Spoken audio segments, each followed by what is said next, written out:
السلام عليك يا رسول الله. السلام علیکم ورحمۃ اللہ تعالی وبرکاتہ۔ وعلیکم السلام ورحمۃ اللہ تعالی وبرکاتہ۔ الحمد للہ الذی ابدع الافلاک والارضین والصلاة والسلام علی سید الانبیاء والمرسلین اکرم الاولین والآخرین وعلی آلہ وصحبہ اجمعین الطیبین الطاہرین۔ قال اللہ تبارک و تعالی فی شان حبیبہ الکریم ان اللہ وملائکتہ یصلون علی النبی یا ایہا الذین آمنوا صلوا علیہ وسلموا تسلیما۔ درود پاک پڑھیں صلی اللہ علی النبی الامی وآلہ صلی اللہ تعالی علیہ وسلم۔ صلاۃ و سلاما علیک یا سیدی یا حبیبی یا رسول اللہ صلی اللہ تعالی علیہ وسلم۔ آج 7ویں پارے کی ہم ابتدا کرنے جا رہے ہیں۔ آپ سورہ مائدہ کی آیت نمبر 83 سے آج گفتگو سماعت کریں گے۔ کل آپ نے سماعت کیا تھا کہ اس سورہ پاک کو سورہ مائدہ کیوں کہا جاتا ہے۔ آج اس سے آگے آپ گفتگو سماعت کریں گے۔ 6ویں پارے کے اخیر میں اس بات کا انکشاف ہوا تھا کہ جو اچھے نصارہ ہیں اور اپنے دلوں میں مسلمانوں کے لیے قدر نرم گوشہ رکھتے ہیں، اب 7ویں پاری کے آغاز اسی تسلسل کی کڑی ہے کہ نصرانیوں میں سے کچھ ایسے بھی ہیں جو قرآن کریم سن کر اپنے آنسوؤں پر قابو نہیں رکھتے اور بے اختیار ان کی آنکھیں چھلک جاتی ہیں۔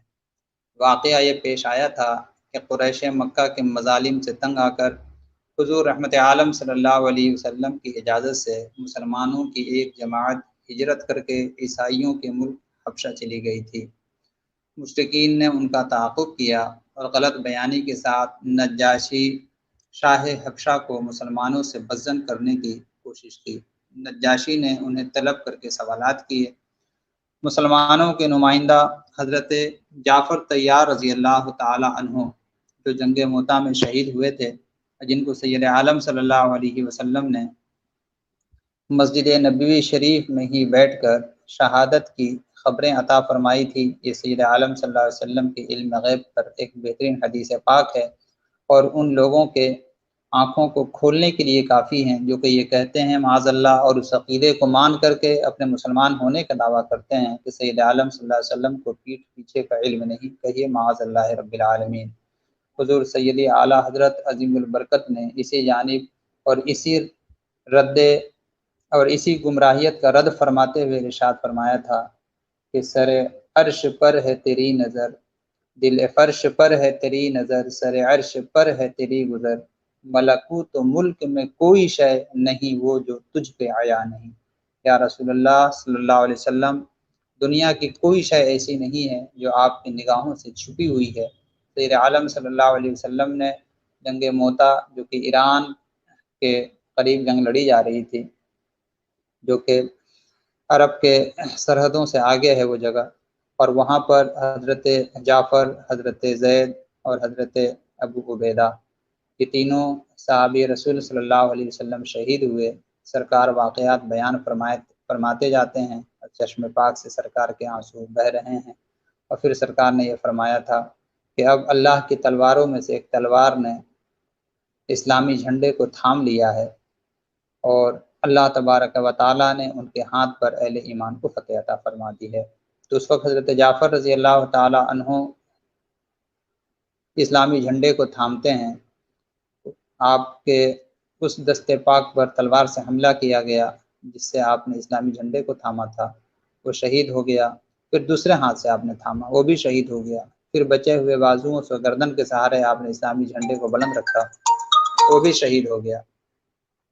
تو سید عالم صلی اللہ تعالیٰ علیہ وسلم نے فرمایا کہ پھر حضرت جعفر رضی اللہ تعالیٰ عنہ کو شہید کر دیا گیا، اور حضرت جعفر رضی اللہ تعالیٰ عنہ کو اللہ تبارک و تعالیٰ نے 2 بازو عطا فرمائے ہیں، جس کے ذریعے وہ جنت میں جہاں چاہتے ہیں وہاں چلے جاتے ہیں۔ ذوالجناح کا سید عالم صلی اللہ علیہ وسلم نے آپ کو لقب عطا فرمایا۔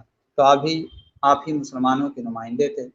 حضرت جعفر رضی اللہ تعالی عنہ نے جواب میں قرآن کریم کی سورہ مریم کی تلاوت فرمائی، اور نجاشی بادشاہ اور اس کے ساتھیوں پر قرآن کریم سن کر رقت طاری ہو گئی، ان کی ہچکیاں بند گئیں اور ان کی داڑھیاں آنسوؤں کے رمجھم سے تر ہو گئیں۔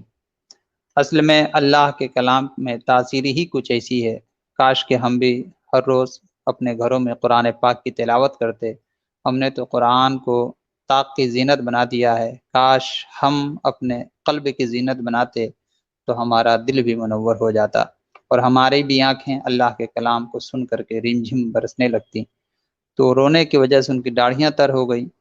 بالآخر کلام الہی سے متاثر ہو کر انہوں نے اسلام قبول کر لیا اور مسلمانوں کو سرکاری مہمان کے طور پر اپنے ملک میں ٹھہرنے کا اعلان کر دیا۔ واقعہ اور بھی اس حوالے سے ہے کہ حضرت زینب رضی اللہ تعالیٰ عنہ، حضرت ابو سفیان کی جو بیٹی تھی ام حبیبہ، ان کا بھی نکاح حضرت نجاشی نے سید عالم صلی اللہ علیہ وسلم سے غائبانہ طور پر کیا تھا، اور سید عالم صلی اللہ علیہ وسلم نے حضرت نجاشی کی غائبانہ نماز جنازہ پڑھائی تھی۔ یہ سید عالم صلی اللہ علیہ وسلم کی خصوصیت ہے، اب اس امت میں غائبانہ نماز جنازہ پڑھنے کی اجازت نہیں ہے۔ تو اس کے بعد آگے آیت نمبر 87 ہم شروع کرتے ہیں کہ آیت نمبر 87 میں حلال اور حرام سے کچھ گفتگو اور انتہا پسندی کی مذمت کی گئی ہے۔ اسلام اعتدال کا دین ہے، جس میں نہ تو افراط ہے، نہ تفریط، نہ غلو ہے اور نہ ہی کمی کوتاہی۔ اس لیے اسلام اس بات کو پسند کرتا کہ پاکیزہ چیزوں کے استعمال سے بھی اجتناب کو تقوی اور کمال کا سبب سمجھا گیا ہے۔ سید عالم صلی اللہ تعالیٰ علیہ وسلم کی حدیث پاک ہے، بلکہ حضرت امام اعظم ابو حنیفہ رضی اللہ تعالیٰ عنہ نے اپنے بیٹے کے لیے 6 احادیث کا انتخاب کیا تھا، جس میں آپ نے فرمایا کہ بیٹے، میں نے 6 لاکھ احادیث میں سے تمہارے لیے 5 لاکھ احادیث میں سے تمہارے لیے میں نے 5 حدیثوں کا انتخاب کیا ہے، اگر تم اس پر عمل کرو گے تو تم کامیاب ہو جاؤ گے۔ تو اس میں یہ بھی ایک حدیث پاک ہے کہ حلال بھی ظاہر ہے، حرام بھی ظاہر ہے، اور ان دونوں کے درمیان مشتبہات ہیں۔ جس نے شبہ سے اپنے آپ کو بچا لیا، اس نے اپنے دین کو بچا لیا، اور جس نے اپنے دین کو بچایا وہ کامیاب ہو گیا۔ تو اہل تقوی کی یہاں پر اللہ تبارک و تعالیٰ نے تعریف بیان فرمائی ہے، اور تقوی کا نور جبھی حاصل ہوتا ہے کہ جب انسان حلال چیزوں میں بھی بہت ہی احتیاط کے ساتھ استعمال کرنے کا ارادہ کرے۔ تو اللہ تبارک و تعالیٰ نے اس کا ذکر فرمایا ہے، اور ان چیزوں سے تو ہمیشہ بچنا ہی بچنا ہے جنہیں اللہ سبحانہ و تعالیٰ نے حرام ٹھہرایا ہے۔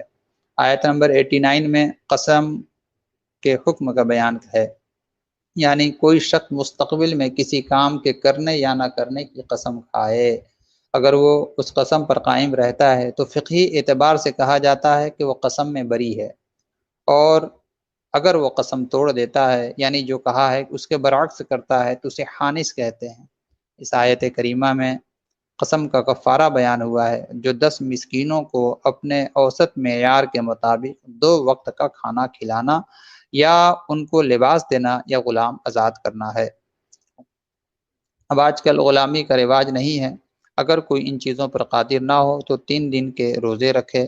اللہ تعالیٰ نے یہ بھی فرمایا کہ اپنی قسموں کی حفاظت کرو تاکہ کفارے کی نوبت نہ آئے۔ حدیث پاک میں فرمایا کہ اگر کسی شخص نے کسی ایسی بات پر قسم کھائی ہے جیسے ماں باپ یا بھائی بہنوں سے قطع تعلق کرنا، یا اور بھی کسی نیک کام کے تعلق سے، تو ایسے قسم کا اعتبار نہیں، بلکہ جس کام کو شریعت حکم دیتی ہے اور یہ قسم کھا کر کے کہتا ہے کہ میں ایسا کام نہ کروں گا۔ بہت سے لوگ ہوتے ہیں جو کہتے ہیں کہ ہم مسجد میں نہیں جائیں گے، ہم قسم کھاتے ہیں، کسی بات پر کوئی بات ہو جائے تو مسجد میں جانے سے ہی اپنے آپ کو روک لینے کی قسم کھاتے ہیں۔ ایسی قسم کو توڑ کر کے کفارہ ادا کرنے کا حکم ہے۔ بلکہ حضرت ابو بکر صدیق رضی اللہ تعالی عنہ یہ قسم کھائے تھے کسی کی وہ مدد کیا کرتے تھے، اور حضرت سیدہ عائشہ صدیقہ رضی اللہ تعالی عنہا کے ذات پاک پر کچھ بہتان منافقین کی جانب سے باندھا گیا تھا، انہوں نے بھی اس معاملے میں کچھ تائیدی معاملات رکھے تھے، جس پر حضرت صدیق اکبر رضی اللہ تعالی عنہ نے قسم کھائی تھی کہ میں اب ان کی مدد نہ کروں گا، تو اللہ تبارک و تعالی نے ان کے لیے حکم نازل کیا کہ اپنے قسم کو توڑیں اور اللہ اور اس کے رسول صلی اللہ علیہ وسلم کی رضا کے خاطر لوگوں کی امداد کو بند نہ کریں۔ تو ہم کو بھی آیت کریمہ اور احادیث مبارکہ کی روشنی میں اس بات کا خیال رکھنا چاہیے کہ اچھی چیزوں سے اپنے آپ کو ہم ہرگز نہ روکیں، بلکہ اس راستے میں اگر ہمیں تکلیف بھی آئے تو ہم اللہ اور اس کے رسول کی رضا کے خاطر نیک کاموں کو عروج دیتے رہیں۔ آیت نمبر 89 میں قسم کے بیان کے بعد آیت نمبر 90 سے لے کر کے 92 تک شراب اور جوئے کی حرمت کا حتمی فیصلہ دیتے ہوئے بتایا گیا ہے کہ شیطان اس کے ذریعے اسلامی معاشرے کے اندر نفرتیں پیدا کرنا چاہتا ہے۔ شراب کے نشے میں بہک کر یا جوئے میں مسلسل ہار کر انسان دوسروں کے خلاف ایسی حرکات کرتا ہے جس سے باہمی نفرت اور دشمنی جنم لیتی ہے۔ مزید یہ کہ انسان ان کے ذریعے اللہ کے ذکر بالخصوص نماز پڑھتا ہے کے ذریعے حرام کمائی کا حصول انسان نماز کی حلاوت سے محروم کر دیتی ہے۔ بڑے سخت الفاظ میں تنبیہ کی گئی کہ تم شراب اور جوئے سے باز آتے ہو یا نہیں۔ اللہ اکبر۔ یہ اس آیت کریمہ میں ہے، لہذا مسلمانوں کو جوا اور الخبائث یعنی شراب کے استعمال سے کلیتاً باز رہنا چاہیے۔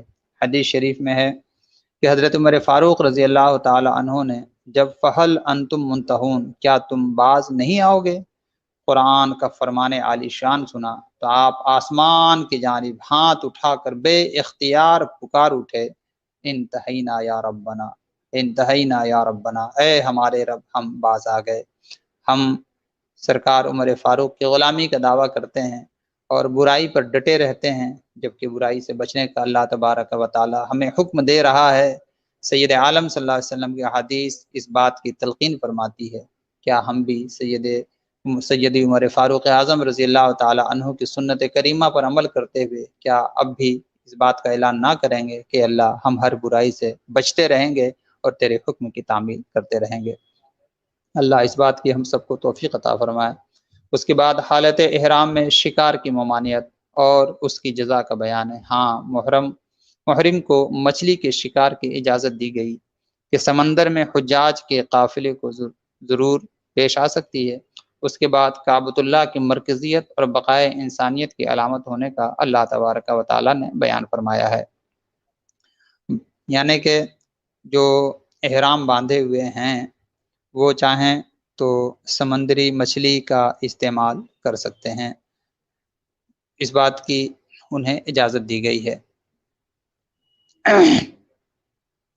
اس کے بعد اللہ سبحانہ تعالیٰ کی دو شانیں بیان کی گئیں کہ اللہ تعالیٰ شدید عذاب دینے والا بھی ہے اور بہت بخشش رحم کرنے والا بھی ہے۔ اب ہمیں اپنے طرز عمل سے خود کو اللہ کی کسی ایک شان کا مستحق بنا سکتے ہیں۔ ہم اگر نیک عمل کریں، اللہ کی بارگاہ میں سابقہ گناہوں سے توبہ کریں اور آئندہ ناگناہ کرنے کا عزم کریں، نیکیوں پر ڈٹے رہیں، تو اللہ تبارک و تعالیٰ اپنی بخشش اور اپنی مہربانیاں ہم پر نازل کرے گا اور اس کی بارگاہ سے روگردانی یقیناً اس کے قہر کو دعوت دینا ہے۔ تو ہمیں یہ چاہیے کہ ہم اللہ تبارک و تعالیٰ کی بخشش اور رحم کے مستحق بننے کے لیے نیک اعمال کی جانب توجہ کریں۔ آیت نمبر 99 کی جانب آتے ہیں۔ آیت نمبر 99 سے ایک بڑے اہم دعوتی نقطے کو بیان کیا گیا۔ سید عالم صلی اللہ علیہ وسلم کے ذمے اللہ کا پیغام صاف صاف پہنچا دینا ہے، لوگوں سے منوانا نہیں۔ اگر داعی کے پیش نظر لوگوں سے منوانا بھی ہو تو پھر وہ ان کی خواہشات کا پاس کرتے ہوئے حق کو چھپاتا ہے، حق کے ساتھ باطل کی آمیزش کرتا ہے یا دعوت کے اصولوں پر قائم نہیں رہ پاتا۔ لہٰذا ایک داعی کو چاہیے وہ کمی بیشی بغیر حق واضح کر دے۔ اب لوگوں کا حساب لینا اللہ کے حوالے ہے، وہ جانتا ہے کہ کون حق سامنے آنے کے بعد اسے قبول کر رہا ہے اور کون حق کو جھٹلا کر کے اس سے روگردانی کرتا ہے۔ اب آیت نمبر 101 میں رسول کریم صلی اللہ علیہ وسلم سے غیر ضروری سوالات کرنے سے منع فرمایا گیا۔ اگر بہت سی باتیں تم پر ظاہر ہو جائیں تو تمہیں ناگوار گزریں۔ یہاں پر یہود کی مثال دی گئی، جو بھی اللہ کا حکم آنے پر غیر ضروری سوالات کرتے تھے اور اللہ کی طرف سے جوابات آنے پر مزید پابندیوں کا سامنا کرنے پر مجبور ہو جاتے تھے۔ اب ان پابندیوں کا پاس نہ کر کے اللہ کے احکامات کی عملی کفر کے مرتکب ہوتے تھے۔ زمانے جاہلیت میں مشرکوں نے بعض حلال جانوروں کو بتوں کے نام پر وقف کر کے ان کا دودھ دوہنا اور ان پر سامان لادنا اور ان کا گوشت کھانا ممنوع یعنی کہ منع کر رکھا تھا۔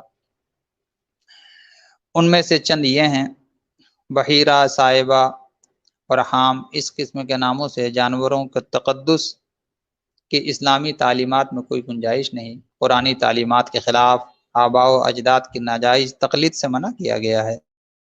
فساد زدہ معاشرے میں تبدیلی لانے کی پوزیشن میں نہ ہونے کے باوجود اگر ہم امر بالمعروف اور نہی عن المنکر کا فریضہ انجام دیتے ہوئے اپنے ایمان کے تقاضے پورے کرتے رہے تو گمراہ اور نافرمانوں کے غلط اثرات سے محفوظ رہ سکتے ہیں۔ حلال و حرام کے ان مسائل کے بعد قیامت کے دن کی منظر کشی اور اس ہولناک دن کے لیے بے لاگ محاسبے کی یاد دہانی کرائی گئی، جب تمام رسولوں کو جمع کر کے ان سے سوال کیا جائے گا کہ جب تم نے میرا پیغام میرے بندوں تک پہنچایا تو تمہیں کیا جواب دیا گیا؟ تمام رسول اللہ کی بارگاہ میں عاجزی سے عرض کریں گے کہ اللہ، تیرے علم کے مقابلے میں ہمارا علم نہ ہونے کے برابر ہے۔ تو لوگوں کے ظاہری طرز عمل سے ہی نہیں بلکہ ان کی باطنی کیفیات سے بھی آگاہ ہے، اس لیے کہ تو تمام رازوں کا جاننے والا ہے۔ تاہم اس خصوص میں حضرت عیسیٰ علیہ الصلوۃ والتسلیم کا خاص طور پر تفصیلی ذکر کیا گیا، جو کہ بڑے صاحب عظیمت رسول ہوئے ہیں، جنہوں نے مردوں کو زندگی، بینائی اور برس کے لا علاج مریضوں کو چنگا کرنے اور مٹی کے جانوروں میں اللہ کے حکم سے روح پھونکنے کے معجزات عطا کیے گئے تھے۔ یعنی انہیں بھی احتساب کے عمل سے گزرنا ہوگا اور ان سے پوچھا جائے گا کہ عیسائیوں نے آپ کو اور آپ کی والدہ کو اپنا معبود کیوں بنا رکھا تھا؟ اللہ اکبر۔ وہ نہایت انکساری سے عرض کریں گے، اس میں میرا کوئی قصور نہیں، میں نے تو تیری توحید اور الوہیت کی تبلیغ کر دی تھی۔ میرے بعد لوگوں نے اپنی طرف سے میری اور میری والدہ کی عبادت شروع کر دی۔ اے مولا، یہ تیرے بندے ہیں، اب تو ان کے ساتھ جو بھی معاملہ کرے، خواہ معاف کرے یا عذاب میں ڈالے، یہ تیرا اختیار ہے۔ اللہ ارشاد فرمائے گا، آج کے دن صرف سچائی کے علم بردار ہی عظیم الشان کامیابیوں سے ہمکنار ہو سکیں گے۔ ان کے لیے دائمی طور پر باغات اور بہتی نہریں تیار ہیں، اللہ ان سے راضی ہے اور وہ اللہ سے راضی ہے۔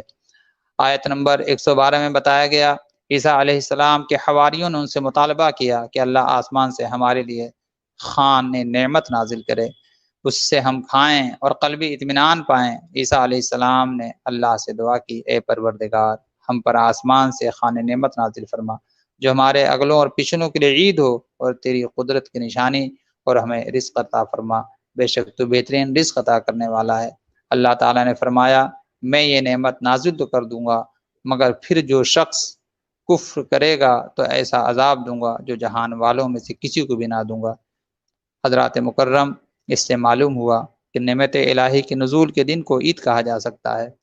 ان لوگوں کی یہاں پر خاص طور سے میں توجہ چاہوں گا جو وہابی دیوبندی یا گمراہوں کے اس بیان پر تھوڑی دیر کے لیے سکتے میں آ جاتے ہیں کہ عید میلاد النبی کیوں کہا جاتا ہے۔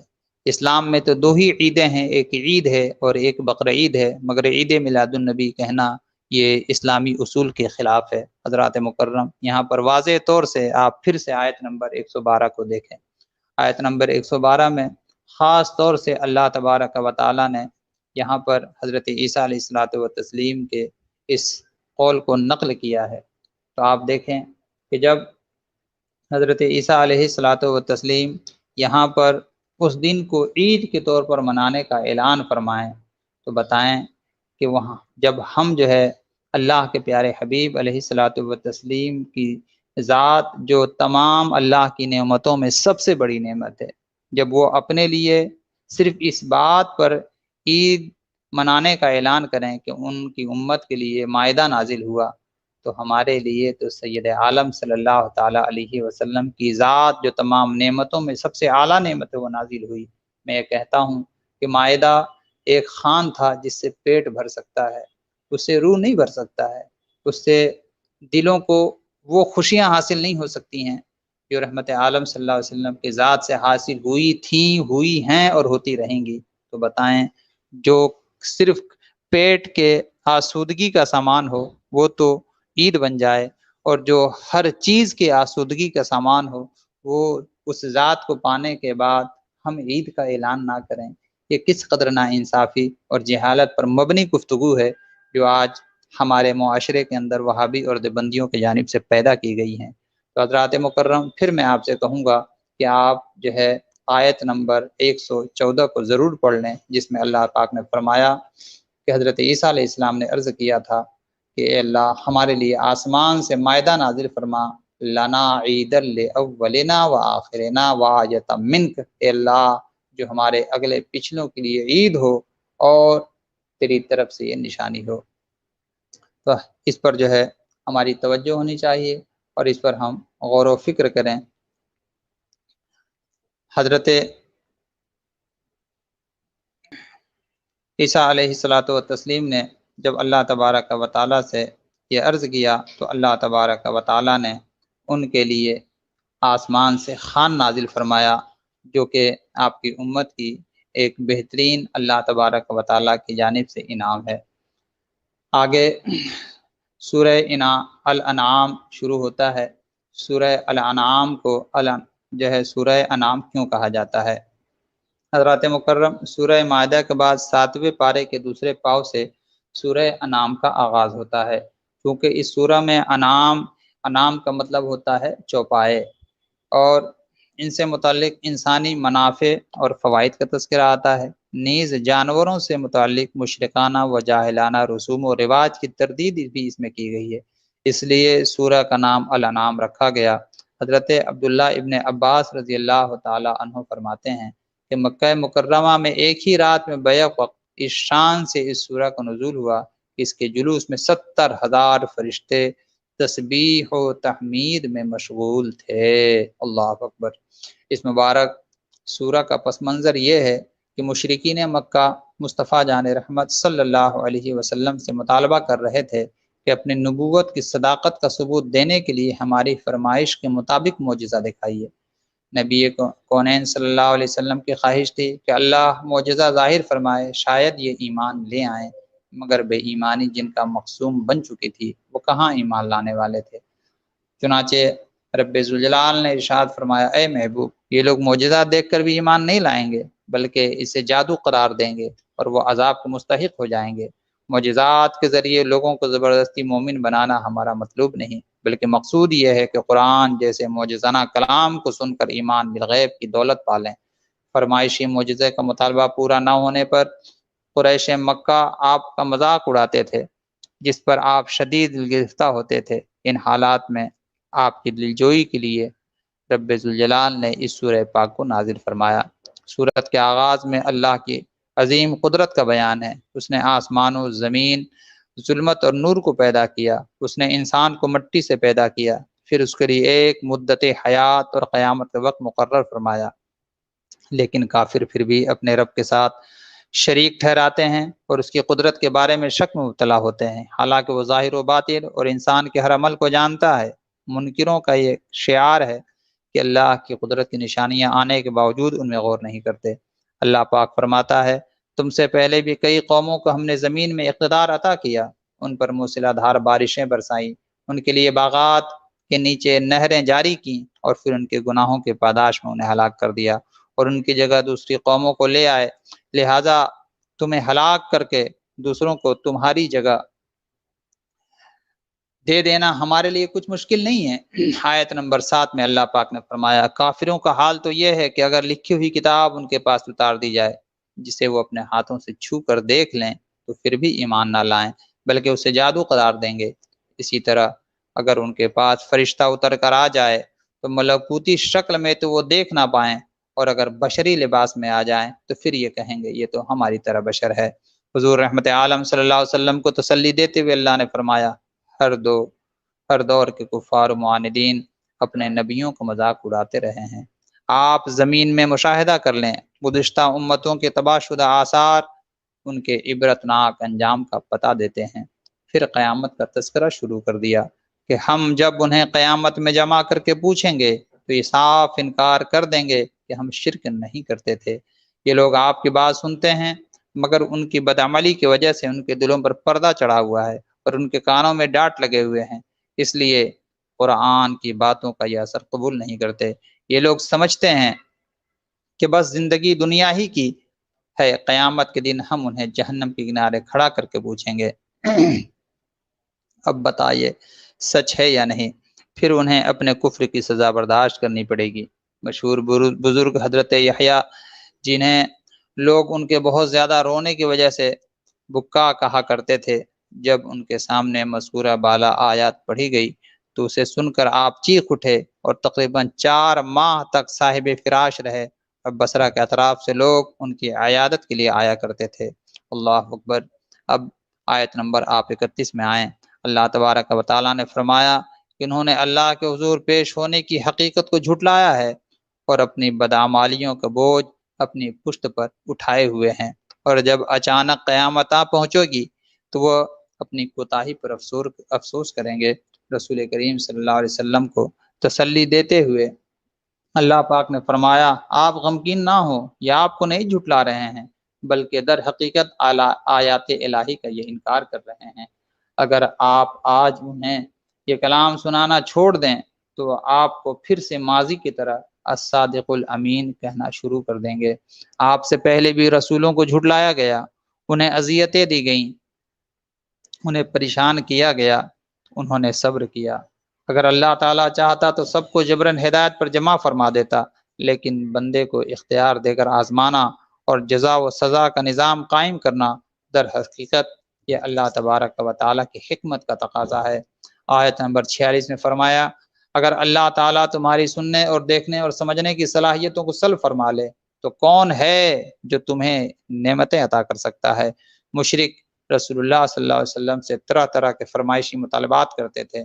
اللہ نے فرمایا آپ کہہ دیں میں نے کبھی یہ دعویٰ نہیں کیا کہ میرے پاس اللہ کے خزانے ہیں، اور نہ میں از خود عیب جانتا ہوں، اور نہ میں نے یہ دعویٰ کیا کہ میں فرشتہ ہوں، میں تو فقط اسی چیز کی پیروی کرتا ہوں جس کی مجھے وحی کی جاتی ہے۔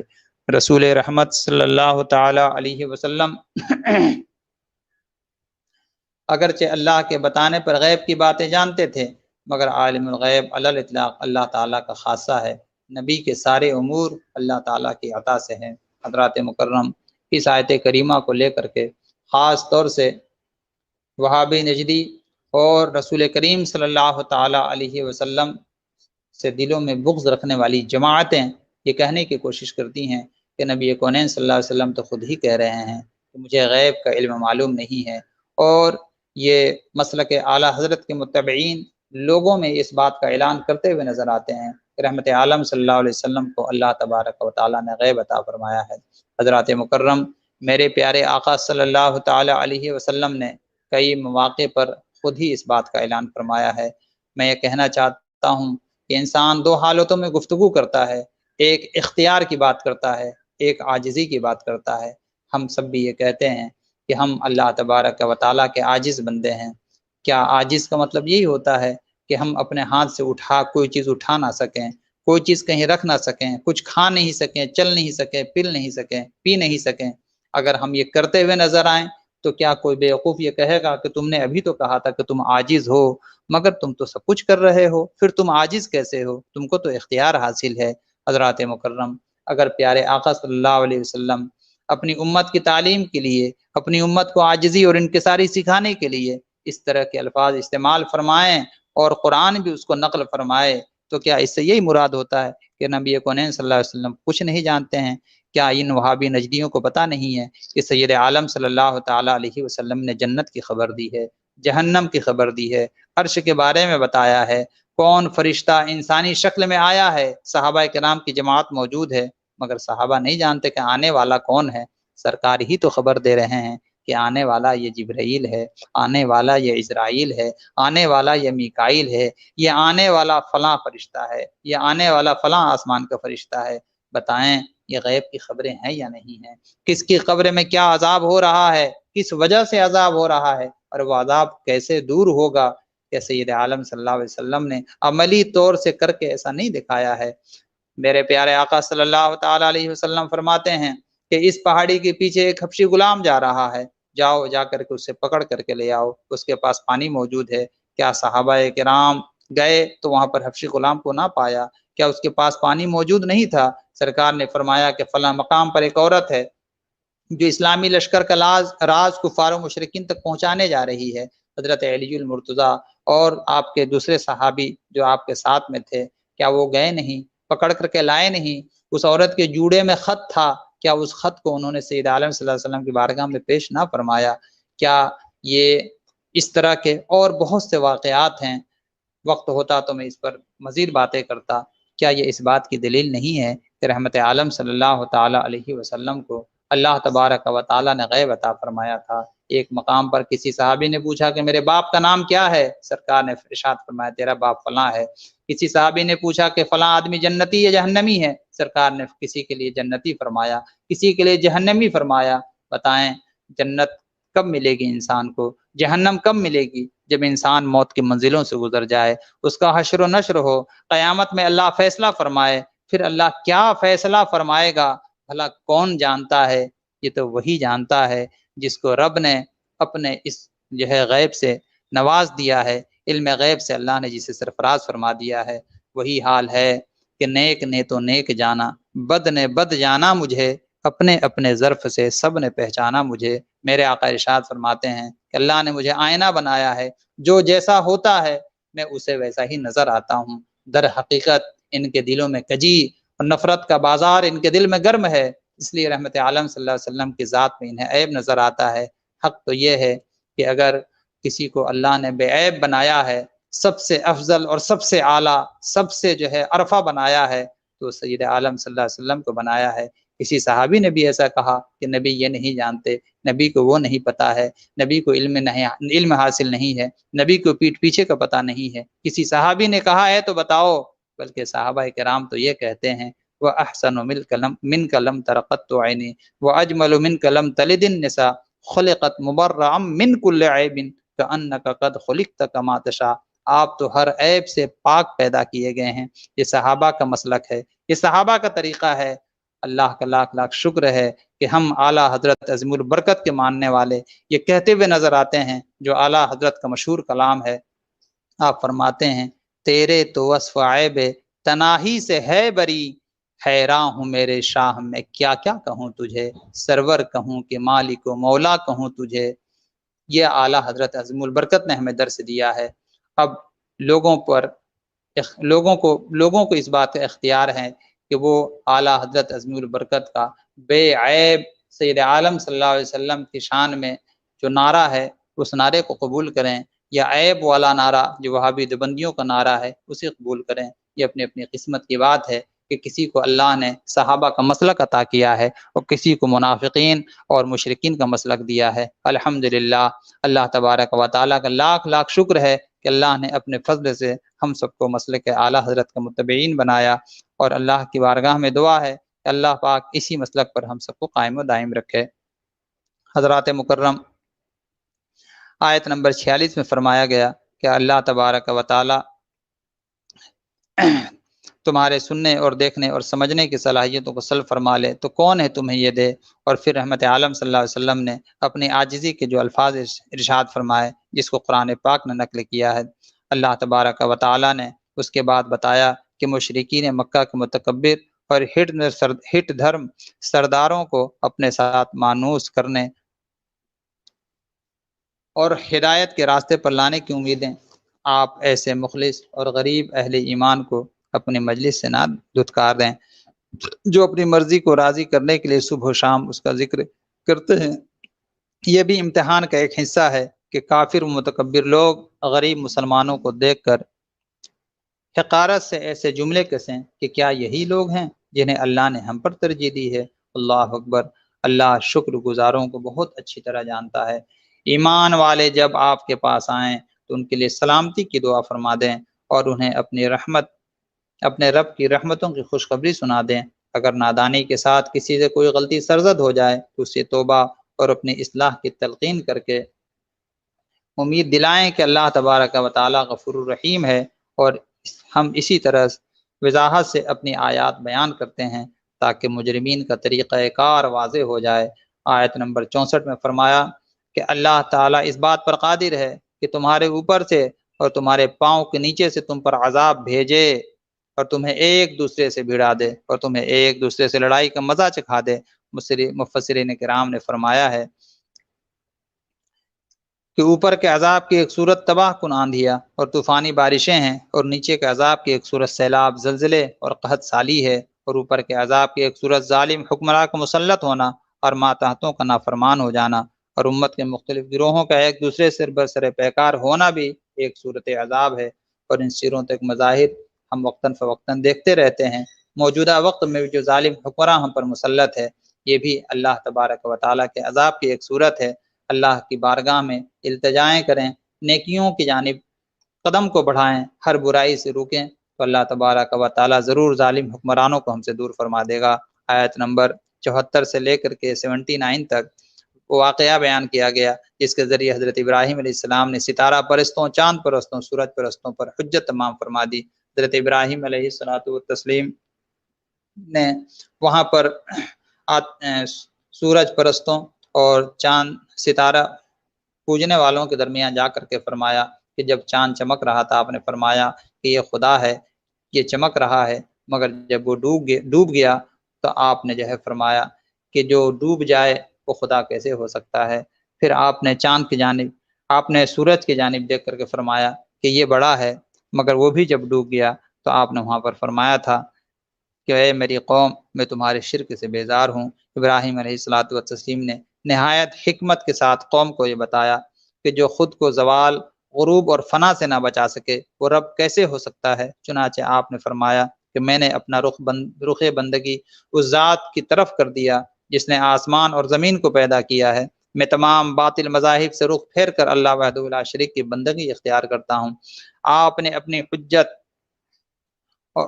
تمام فرما دی اور جھگڑالو قوم سے فرمایا تم اس اللہ کی ذات کے بارے میں مجھ سے جھگڑتے ہو جس نے مجھے ہدایت دی ہے۔ اللہ اکبر۔ اس طویل عقلی اور فکری بحث اور دلائل حقہ کے بیان کے بعد اللہ پاک نے فرمایا کہ وہ قوی دلیلیں ہیں جو ہم نے ابراہیم کو ان کی قوم کے مقابلے میں عطا فرمائیں۔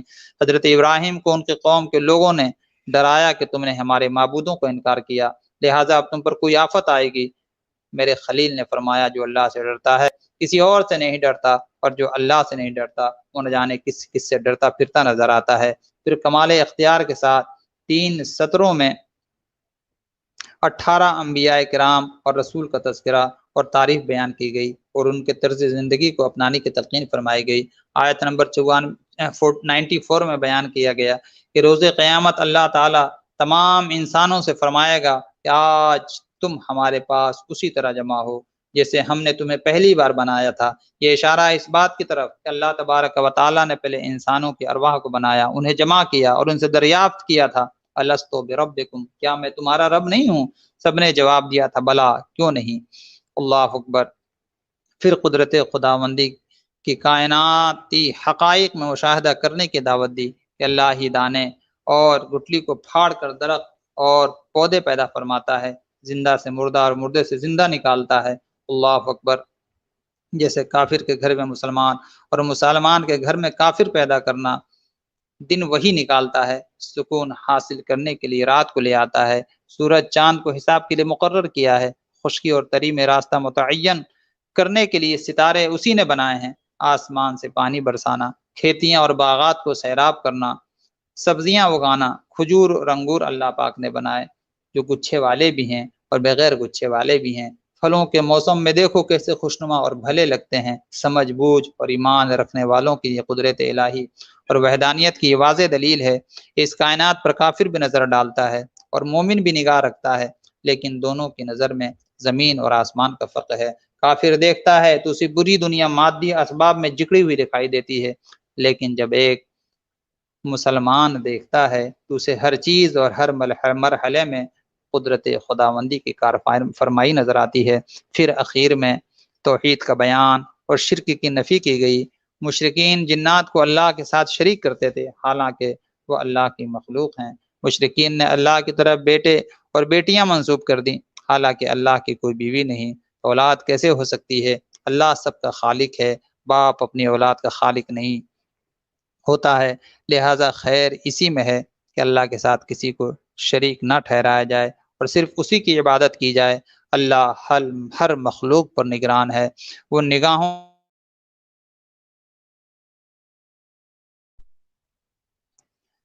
لیکن نگاہیں اس کو نہیں پا سکتی ہیں۔ اللہ نے حق کو بالکل واضح کر دیا ہے، اب انسانوں کو اختیار ہے، چاہے تو حق سے نظریں چرا لے یا حق کی روشنی میں کائنات کے اصل حقائق کو دیکھ لے۔ اسی پر اس پارے کا اختتام ہوتا ہے۔ اللہ وحدہ لا شریک کی بارگاہ میں دعا ہے کہ اللہ پاک ہم سب کو اپنے نشانیوں سے استفادہ کرنے اور اپنی عبادت و بندگی میں زندگی گزارنے کی توفیق رفیق عطا فرمائے۔ دعاؤں کے لیے ہاتھ اٹھا لیں، اللہ تبارک و تعالیٰ کی بارگاہ میں دعا فرمائیں، اللہ تبارک ہم سب کو نیکیوں کی توفیق عطا فرمائے۔ اللہم صلی علی سیدنا و مولانا محمد معدن الجود والکرم منبع العلم والحلم والحکم وآلہ وصحبہ وبارک وسلم۔ اللہم ارنا الحق حقا وارزقنا اتباعہ، اللہم ارنا الباطل باطلا وارزقنا اجتنابہ، اللہم احیانا علی الاسلام وتوفنا علی الایمان، اللہم نور قلوبنا بنور معرفتک والایمان، اللہم طہر قلوبنا عن غیرک یا اللہ، اللہم نور قلوبنا بنور معرفتک یا اللہ۔ وصلی اللہ تعالی علی خیر خلقہ ونور عرشہ سیدنا و مولانا محمد وعلی آلہ وصحبہ اجمعین برحمتک یا ارحم الراحمین۔ السلام علیکم ورحمۃ اللہ وبرکاتہ۔